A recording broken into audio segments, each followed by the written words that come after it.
This is a motion picture studio 165 feet under the sea. These divers, wearing the compressed air aqualung, are true spacemen, swimming free as fish.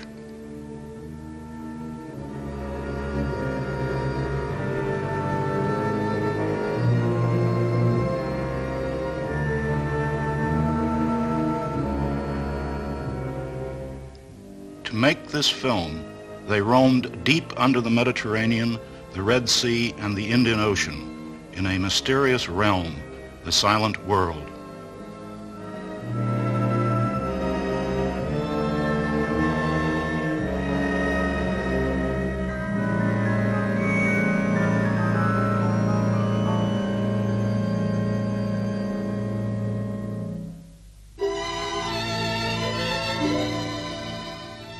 These are the divers of the Calypso, the research ship of the undersea explorer, Captain Cousteau.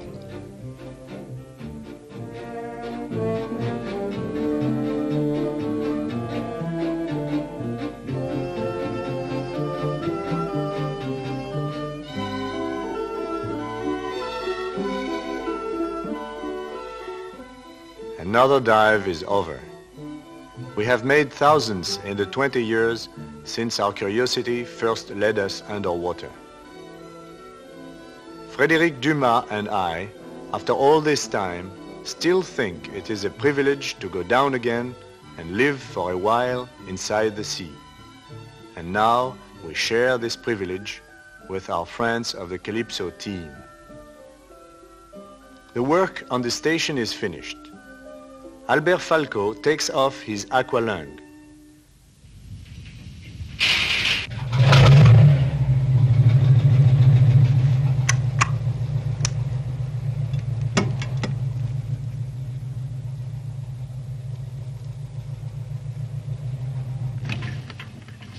"12 divers, the Calypso, all our equipment are in the service of scientific research.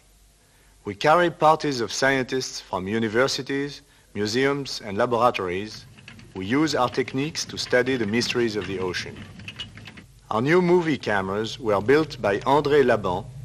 He removes the mechanism from its plastic case to process the film of our last dive. François Saout, our skipper, who has sailed with me for 10 years, switches on the automatic pilot.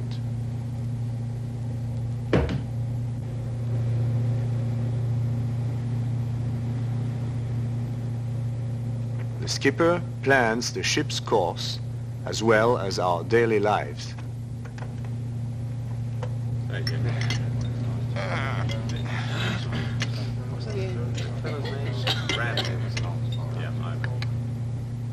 We live in the golden age of undersea exploration, but free diving is not new. This engraving in my quarters shows divers wearing air bottles invented by an engineer named Fréminet in 1784. For 100 years, the standard equipment was the helmet suit.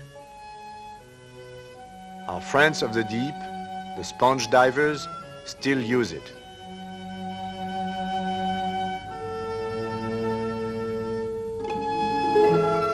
We meet one of the Greek sponge boats which ply the Mediterranean from Gibraltar to the Golden Horn. Let's introduce ourselves underwater. In our galley, we have a hatch which allows divers to go down through the ship's bottom when the sea is too rough or the weather too cold. Dumas and Falco slip through the hull unseen by the Greeks.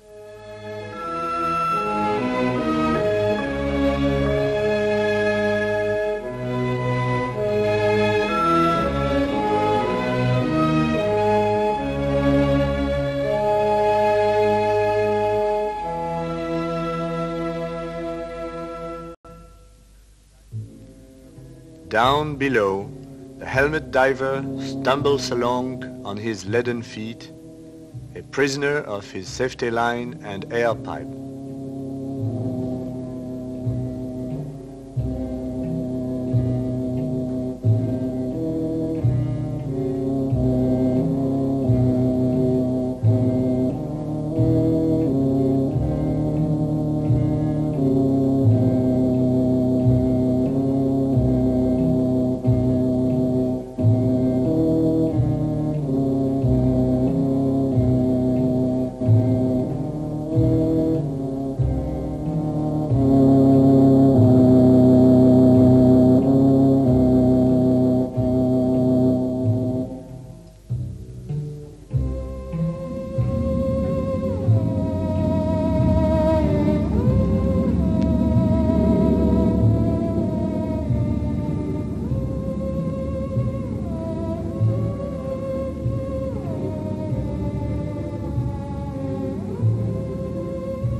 These men dive as often as 10 or 12 times a day.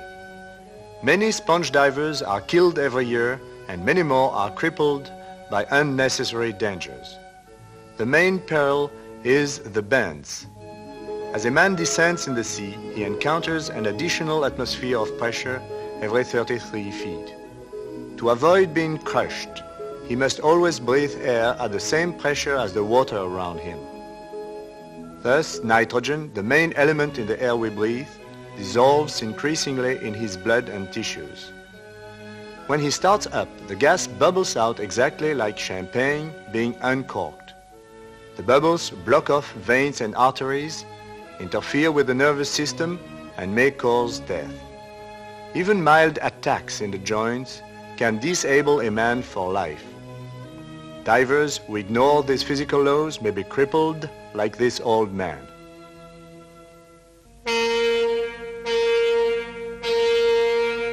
We aqualung divers are subject to the same dangers, but we are better equipped to overcome them. Prepare the decompression chamber, please. Now then, Laban, what is it? I'm not sure. I have a funny pain right here in the knee. Ah, and who were you diving with? With Falco. What happened down there, Albert? Here are the troublemakers. Take them to the cook. I was going down to join Laban. He was looking for lobsters. And while I was chasing his air bubbles along the cliff, I saw him go partway down into a dark crevice. He'd found a spot that was crowded with lobsters.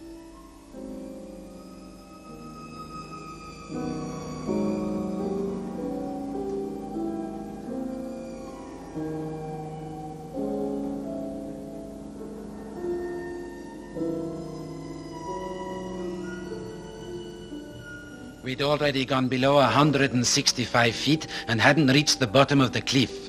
We'd gotten to the depth where the air takes on a funny taste and you get drunk on your own breath.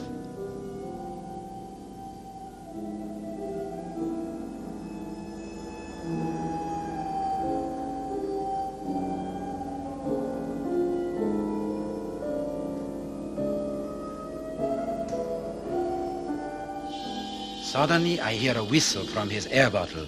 So I know his bottles are empty and he's on his last 5 minutes of emergency air.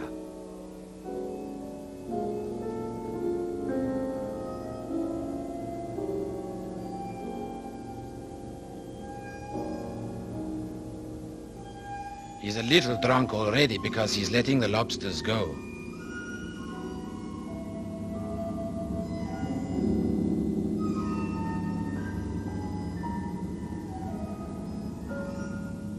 But it wasn't serious yet.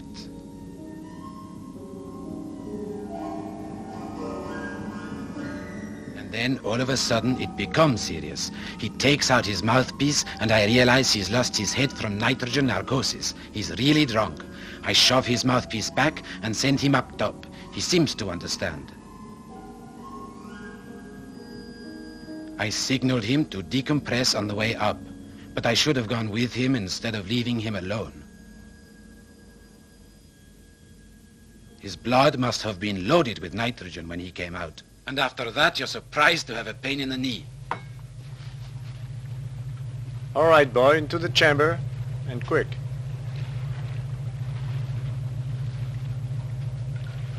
Do I have to, Captain? Absolutely.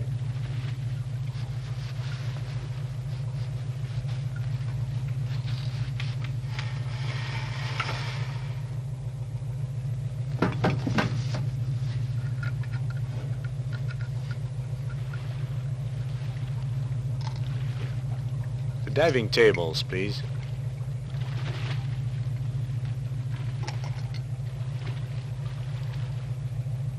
Hello, Laban.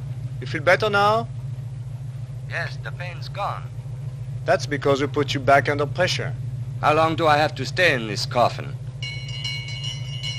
All right, boys, come and get it. 3 hours according to the tables. The doctor will stay. I'm going to lunch.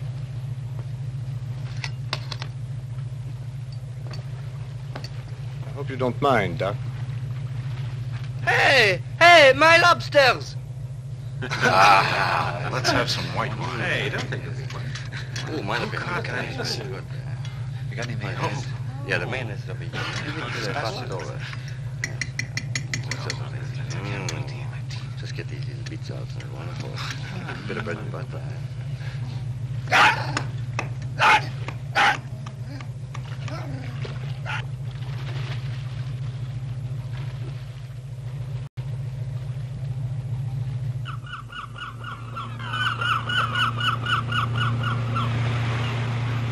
We're approaching the tropics. Porpoises come to play around the bow. Porpoises are not fish, but warm-blooded mammals, a lot like dogs. They are intelligent and have a good sense of humor. They can outrun the fastest ship afloat.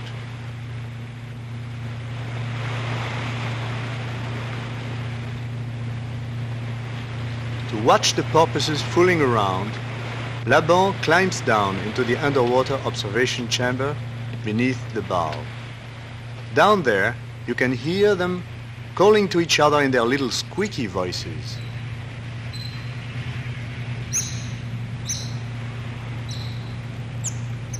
It's holiday time among the porpoises, and they charge around us by the hundreds. We have never seen so many before.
Night and day, the Calypso keeps a magic ear tuned to the ocean deeps. Our echo sounder bounces pings off the seafloor and records the depth on a continuous graph. The top line is the surface. And down here, the stylus draws the contour of the sea bottom. If you turn up the power, the stream of echoes reveals in midwater one or more mysterious layers. Scientists call them deep scattering layers. They have been found in all seas. Science has not yet established their origin. To try to solve the riddle, Professor Harold Edgerton has built for us automatic electronic flash cameras, which we have lowered over a mile down. The camera takes a flash picture every 15 seconds for 3 hours. We have taken over 25,000 such photographs beneath 2 oceans and 7 seas. The main layer is found at 1,300 feet, where whales dive to feed. The echo sounder clearly shows the camera going down into the layer. We stop the winch and let the camera soak for 3 hours, flashing in the blackness of the deep. We process the films on board. Most of the photos suggest starry skies. Others show jellyfish or weird colonies of tiny organisms, but the deep scattering layer still keeps its secret. The Calypso's scientists also use the classic instruments such as the Nansen bottle. It is open at both ends and carries thermometers. At the chosen depth, a bronze messenger slides down the wire and traps the water sample. But no instrument can replace man. Divers are indispensable in a modern study of the sea. Dumas and Falco make a very deep dive with floodlights to survey the lowest cliffs of a coral reef. Down in the twilight zone, the last warm colors of sunlight fade into universal blue. 100 feet down, the divers switch on the lights and uncover colors which no man or fish had ever seen before. They often check their wrist depth gauges to establish the zones in which the different species live. The colors become warmer as they go deeper.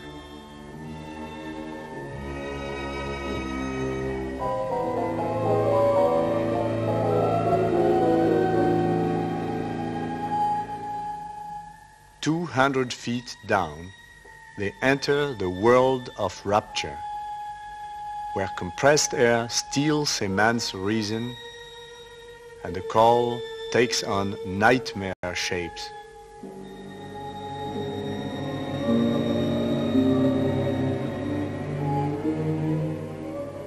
Now we are 247 feet beneath the sea. This is the deepest shot ever taken by a cameraman. We must not stay here long. Our brains are fogged and fatal dreams are coming. Up we go, our heads clear, and the beauty of the reef unrolls before the light.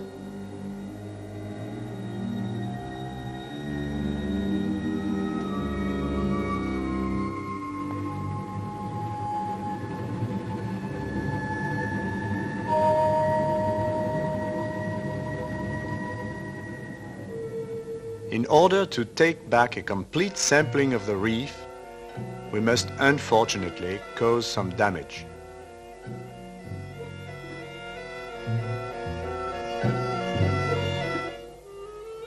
In the coral gardens, there are beds of sea anemones with poisonous tentacles reaching to stun and devour little fish.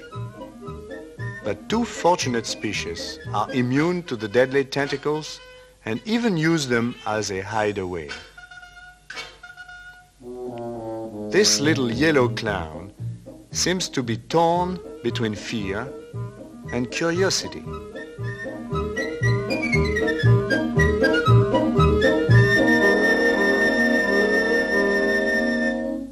Another odd animal is the sea squirt, which swallows sand, digesting what is edible and eliminating the rest.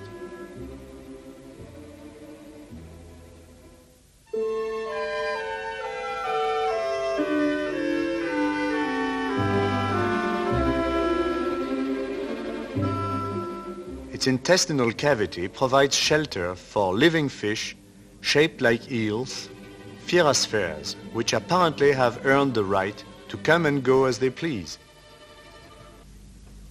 In the remote coral reefs, marine biologists sometimes use dynamite.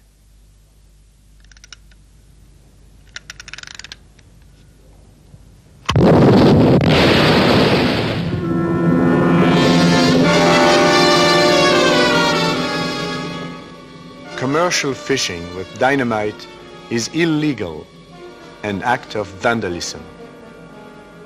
But for the purpose of scientific study, it is the only method for taking a census of all the varieties in an area.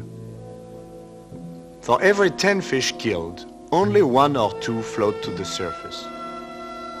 The rest sink with injured air bladders, and only divers can collect them all. On the bottom, we swim into a tragic scene.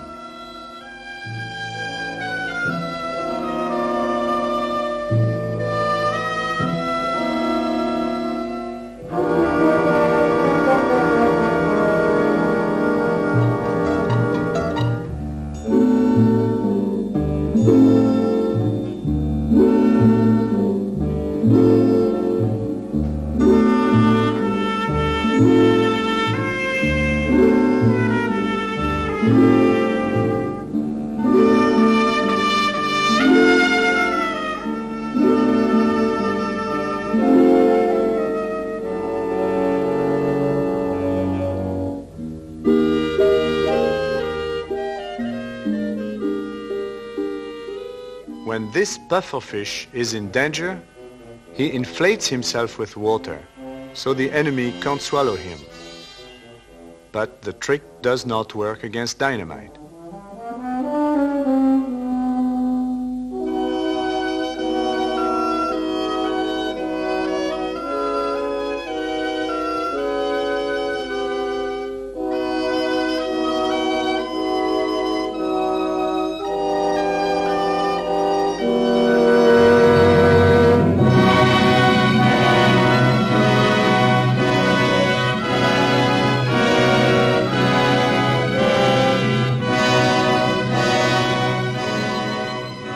The splendor of tropical fish does not last long out of the water. The colors fade even before the naturalist can sort them into his specimen jars.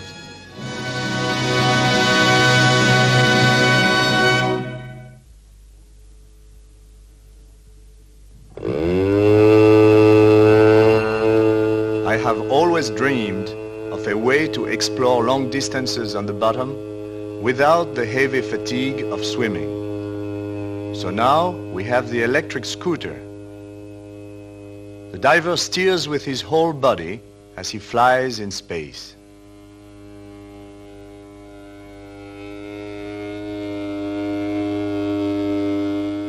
You can park the scooter neatly when you spot something interesting. No parking problem down here.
A sea turtle ride is a lot of fun, but they don't steer very well. Besides, the turtle must go up to breathe.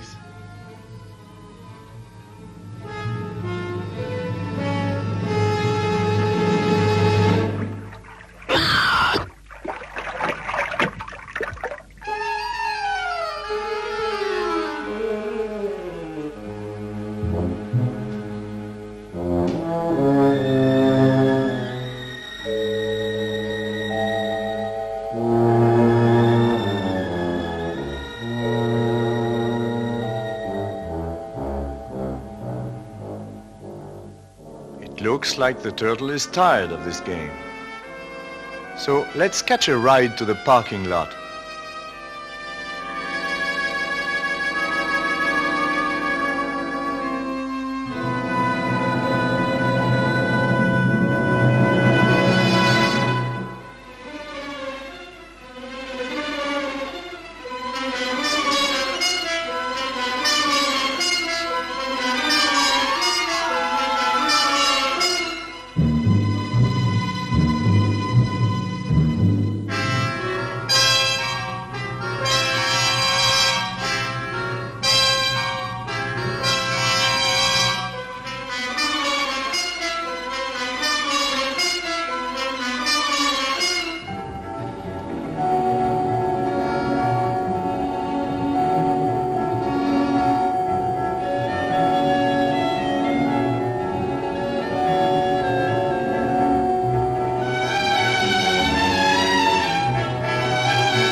In 20 years of diving, we have explored hundreds of sunken ships.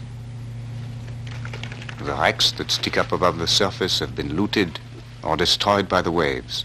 There's nothing in them. They are of no interest whatever.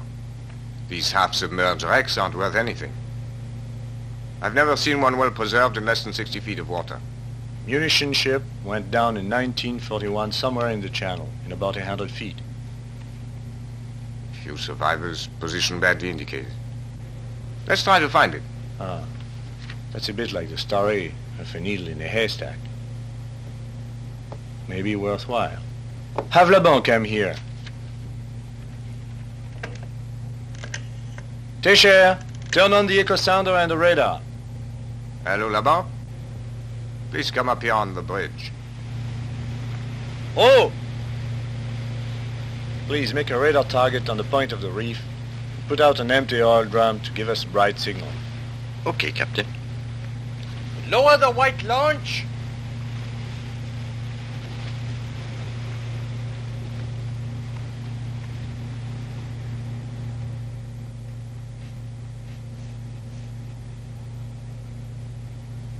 The ship must have gone down somewhere in this sector.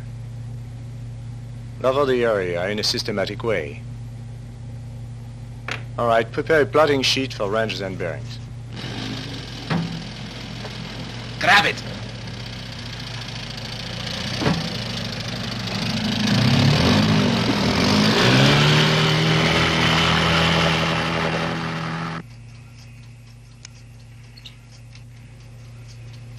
You'll be able to read your depth within 4 inches.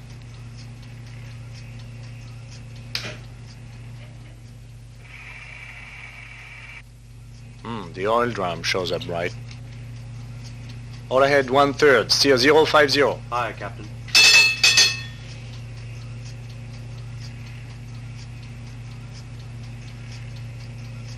Zero 60, 1 mile. Something on the bottom. That's not a wreck, it's a school of fish. Bearing 217, range 2200.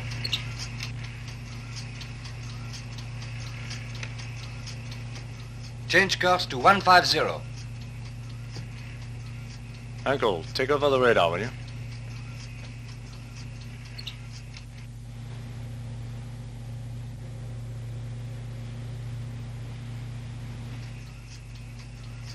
I would try the underwater chamber. Yeah, good idea.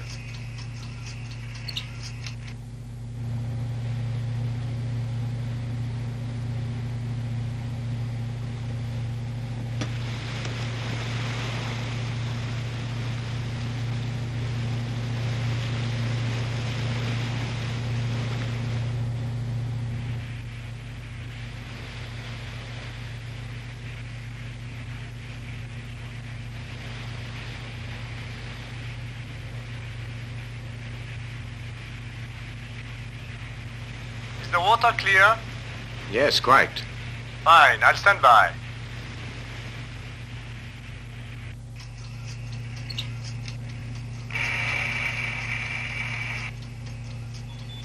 Bearing 208, range 2500.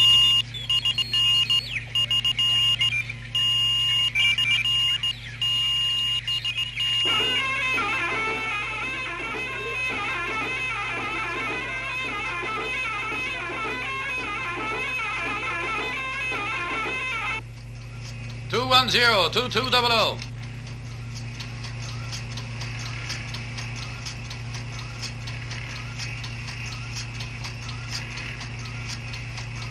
Position. Bearing 211, range 2600. There she is. Dumas, see anything now? Still nothing. But the water's changing color. Reverse course to the left. Starboard engine ahead slow. Watch it now, Dumas. Look sharp.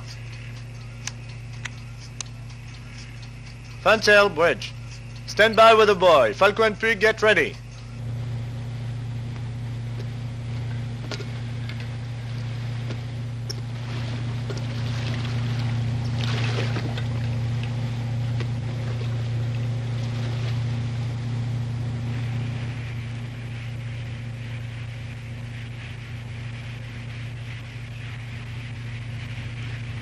Here she is. I see your mast.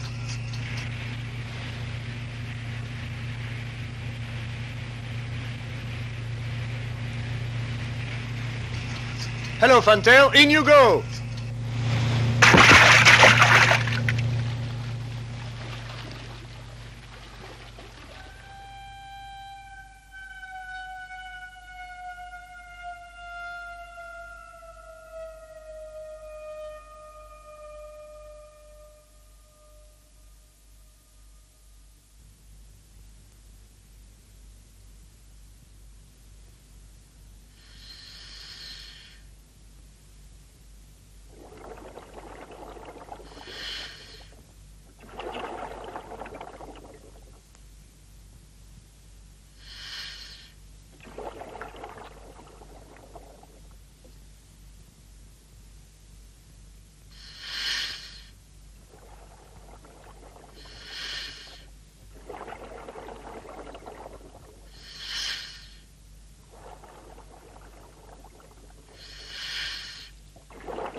Thistlegorm, Glasgow.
The Calypso runs into bad weather.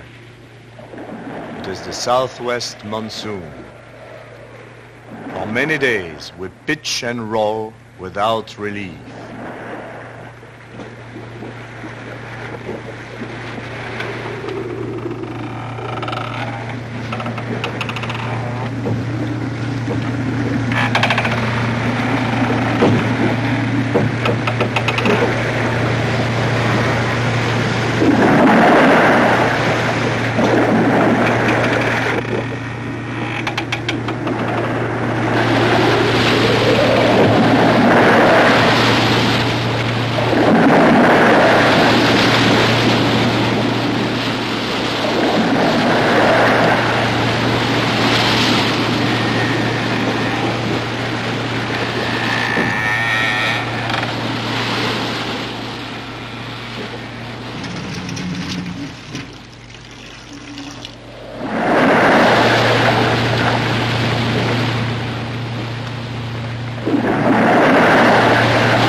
At last, the monsoon dies out and we enter the equatorial calms.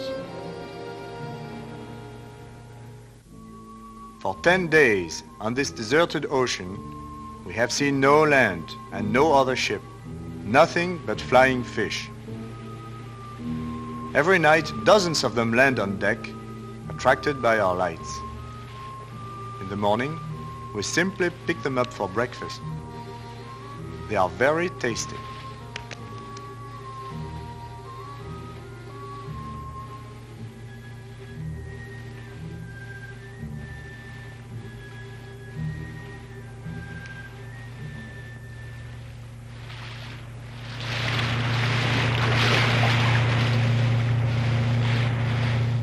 All day long, everyone aboard is watching for whales.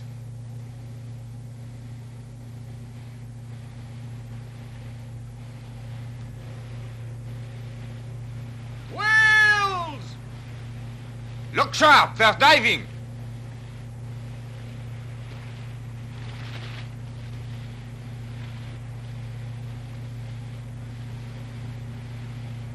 Left, full rudder!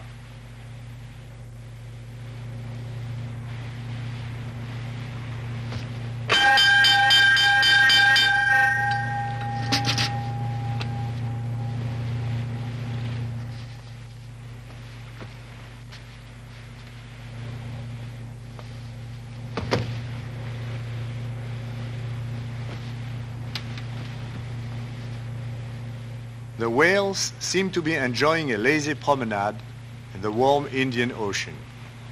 Here is a rare chance to observe them closely and film them from the underwater chamber. Saoud rushes to the platform at the bow. He has never been so near to a whale in 30 years at sea.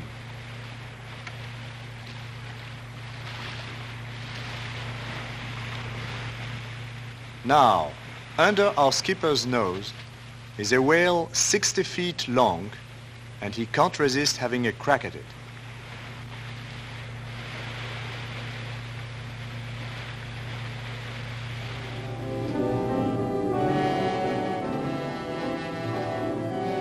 Of course, the homemade harpoon couldn't hurt the giant.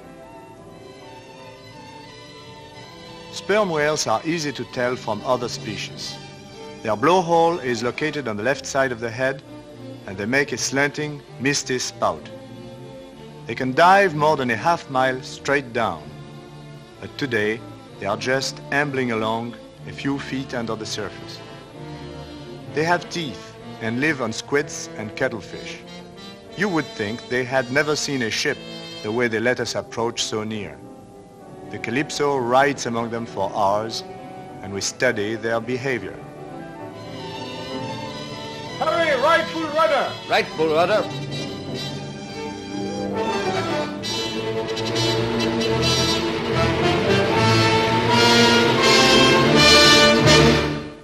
We've crashed into a whale. The Calypso shakes from stem to stern. The underwater chamber is dented, and the whale has the wind knocked out of it.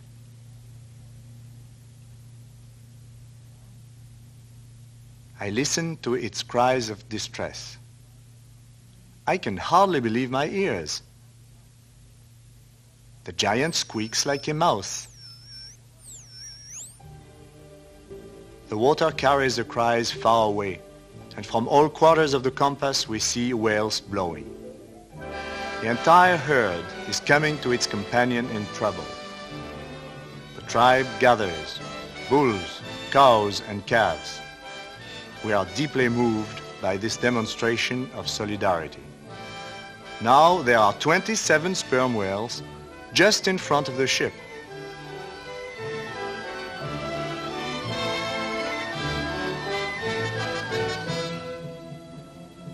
Then, before our eyes, the drama becomes a tragedy.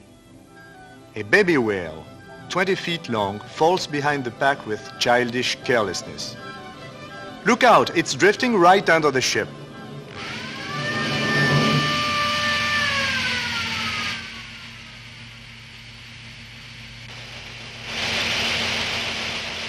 Bridge, engine room! Bridge, engine room! Something has just stalled the port engine! Start towing in as soon as possible. The poor baby whale is heavily lacerated by our propeller. The cuts are so deep, it cannot survive. We speed up to harpoon it. We must put the whale out of its misery.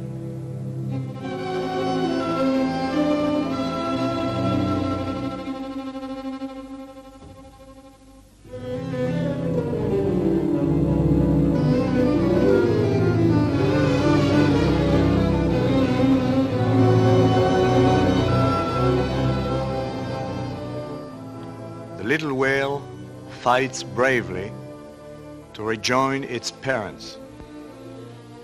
It keeps up with them for a while, but it is too weak and drops back from the herd.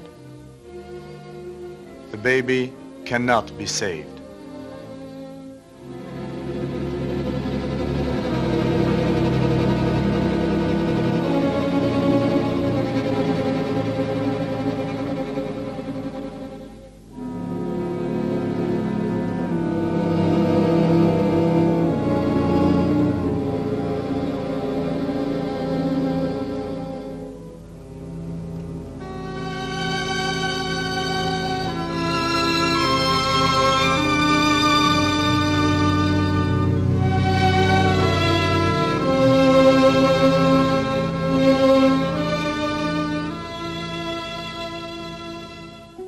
We all feel very bad about the little whale. Dumas gets his rifle and makes a merciful end to its suffering.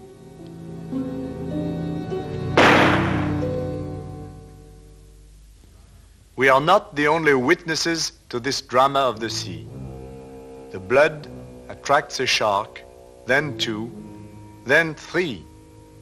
Big and little sharks, gray sharks and blue sharks. Where do they come from? There are 2.5 miles of water under our keel. The news has spread mysteriously in the deep. Soon there are 30 sharks patrolling around the Calypso and the whale.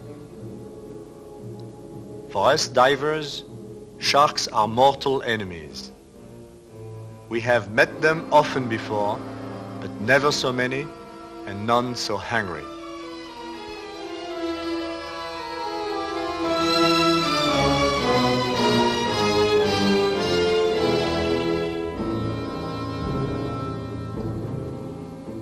It is time to put our anti-shark cage into action to protect the camera crew. I hope the cable will hold. So do they.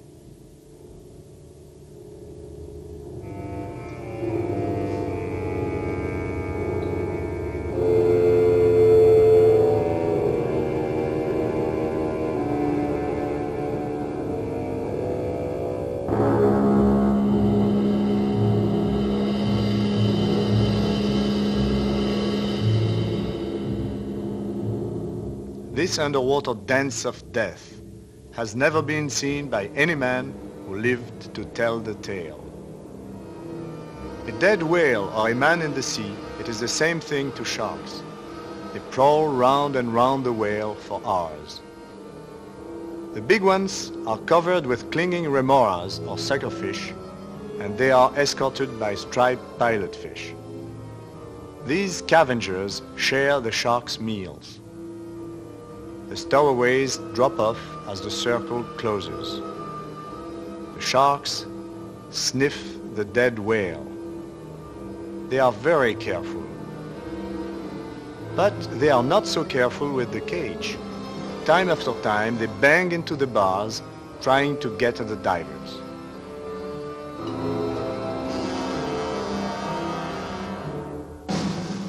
Then comes the first bite.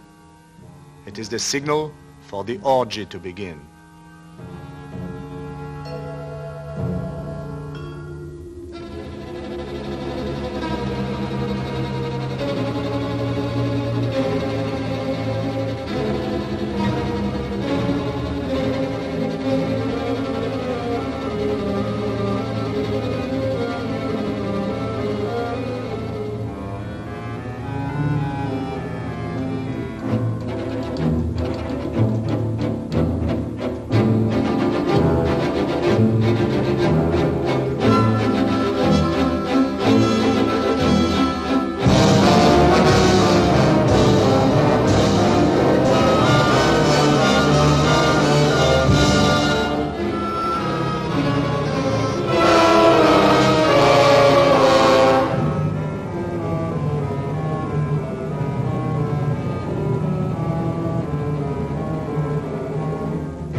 Every seaman hates the sharks. After what we have seen, the divers can't be held back. They grab gaffs, hooks, anything they can to avenge the whale.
The chef takes the last victim, his suckerfish.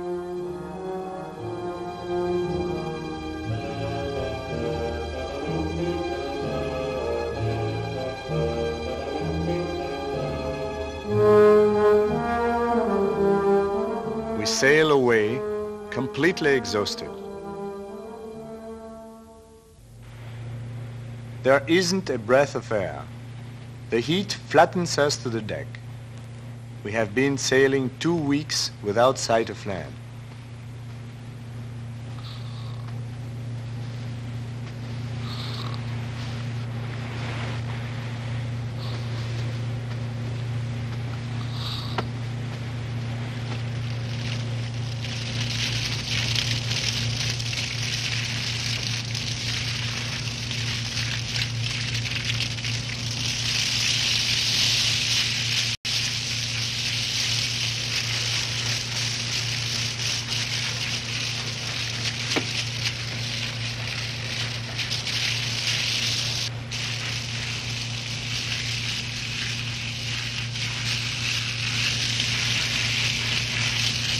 Still no land?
Okay.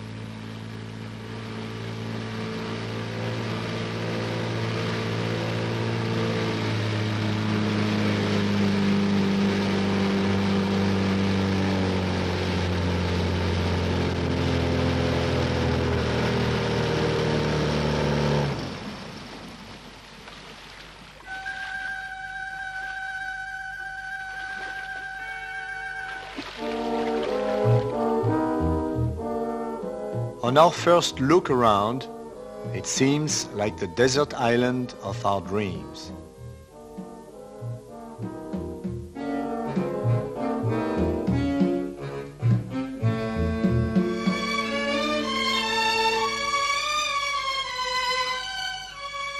It is a giant tortoise, which only survives on 2 islands on Earth. These prehistoric monsters are strict vegetarians.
nesting in the bushes, coconut crabs loaf in the sun.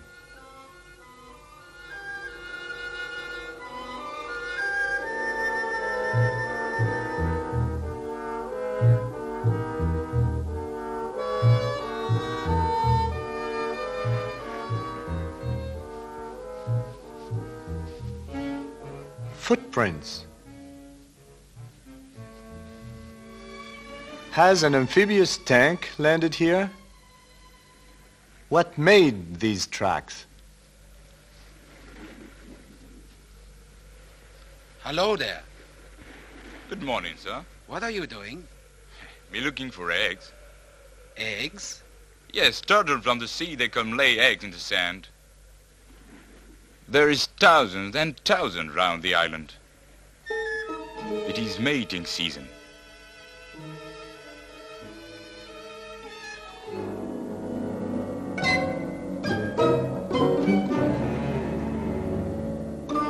Turtles come and gather in the bay 2 by 2.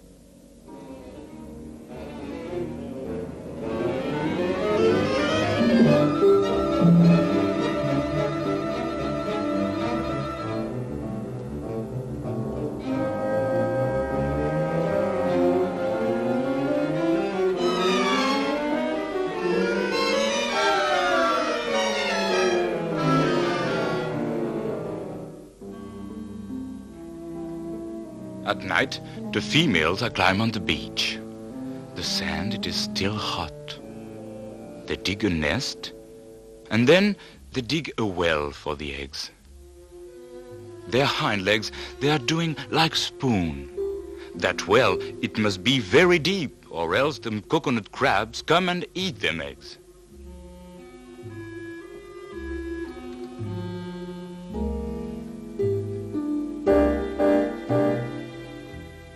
Then the turtles begin a laying. It is a very painful business, very long. More than 2 hours to put down all them eggs.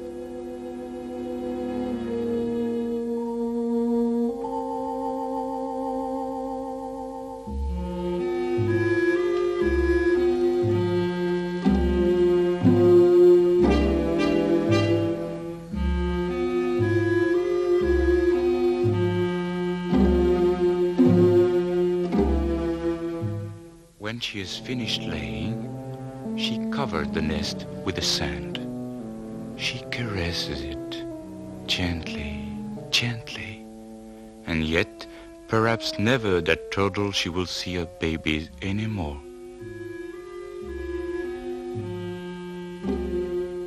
She is so tired that she can hardly get out of that nest. She can hardly crawl into the sea.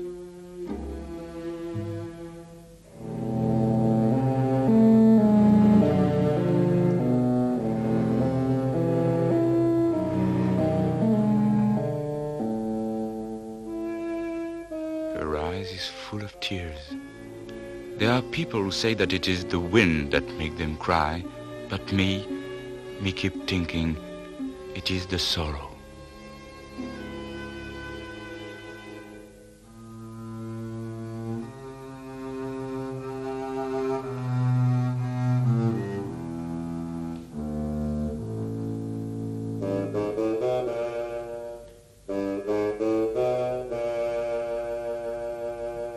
Two moons pass, and the sand begin to move everywhere. Baby turtles show their little heads.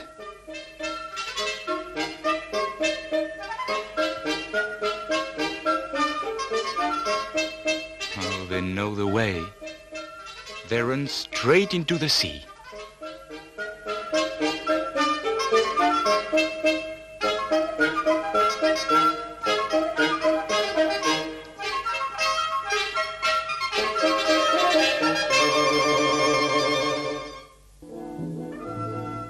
Never before has a ship been moored on this lost coral reef. The fish in the neighborhood rush to see the intruders, and this is the way we appear to them through the surface. we will prove our peaceful intentions by bringing them food. Delmas cuts up meat for the first dive into the Virgin Reef.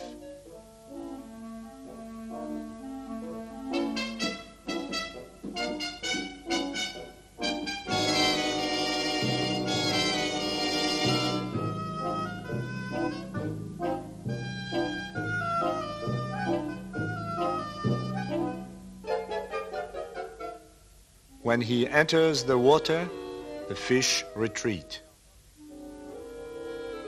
They are not sure of us, but we are very patient, moving without sudden gestures, trying to share this paradise with the fish.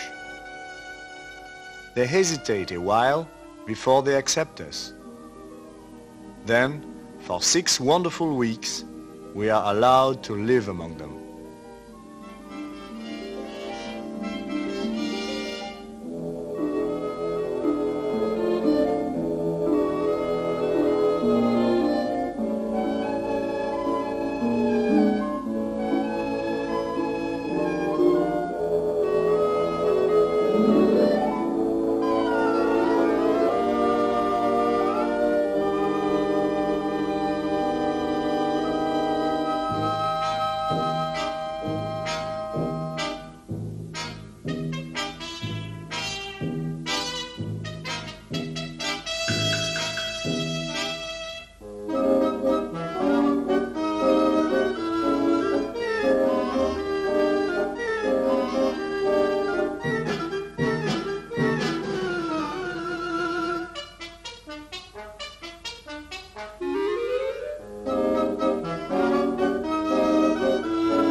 What is this strange relationship between the fat pufferfish and the jack?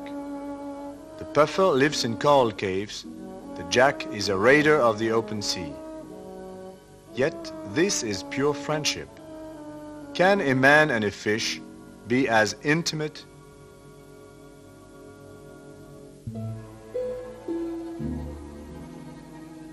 Delmas meets an 80-pound grouper who is very much interested in us. The grouper's teeth are small, but he has row after row of grinders extending from his mouth back into his throat. It could be pretty tough for us if he clamped on to our arm. Actually, the diver and the big fish are uneasy about each other until Delmas introduces the sack of meat.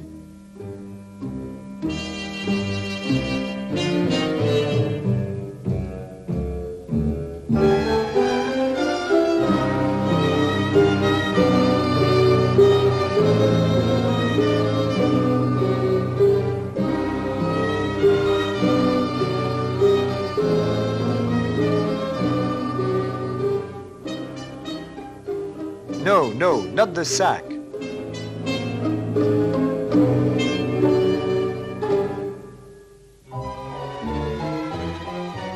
Now the grouper has become a good friend. The divers call him Ulysses.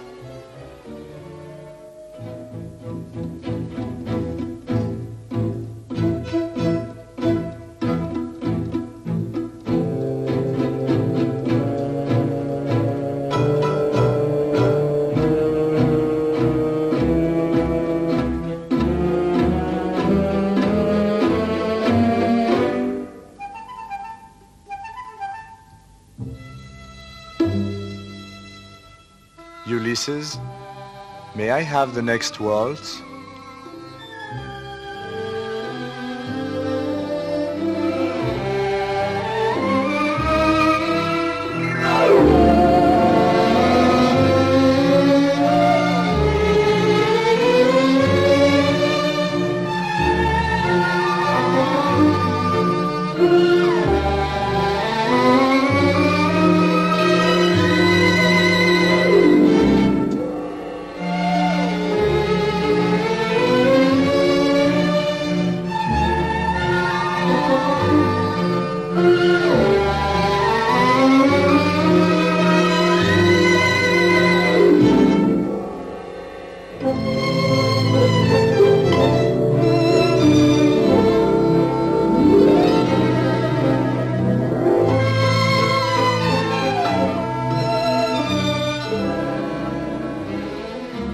Ulysses never leaves us.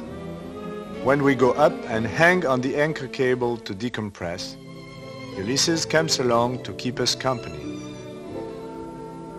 In 20 years of diving, I have never met such a familiar fish.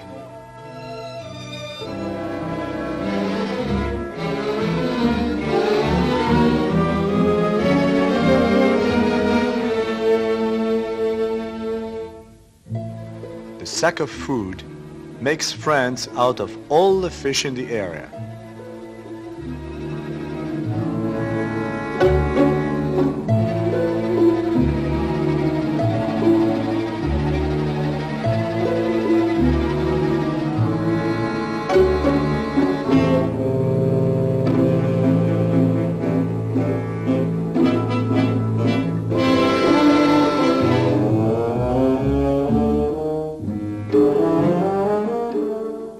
But Ulysses' appetite is insatiable.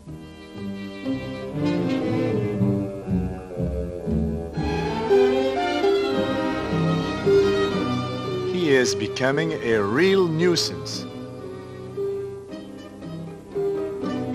What'll we do?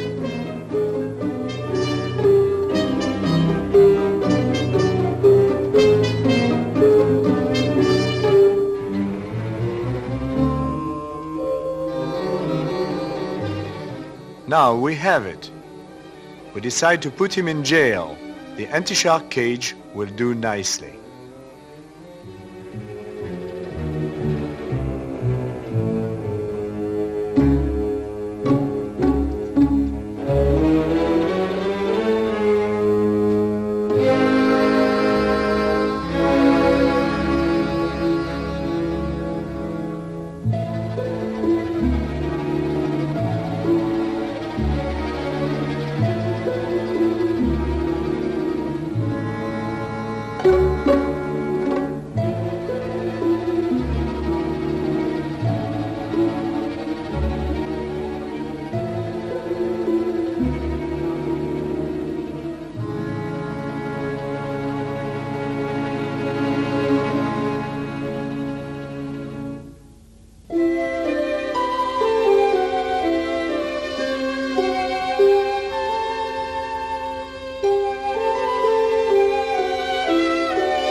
Ulysses was very happy with us, but we must go. Adieu, Ulysses. We'll never forget you. The time has come to haul anchor, to leave our friends.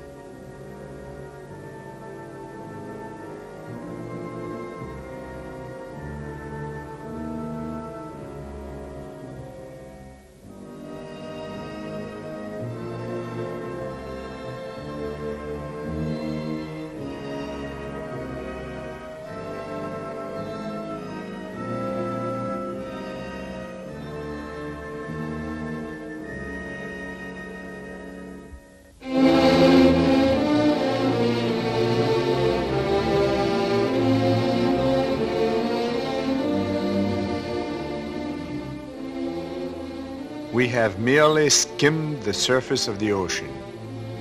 Someday, we will go much deeper to new discoveries waiting in the silent world.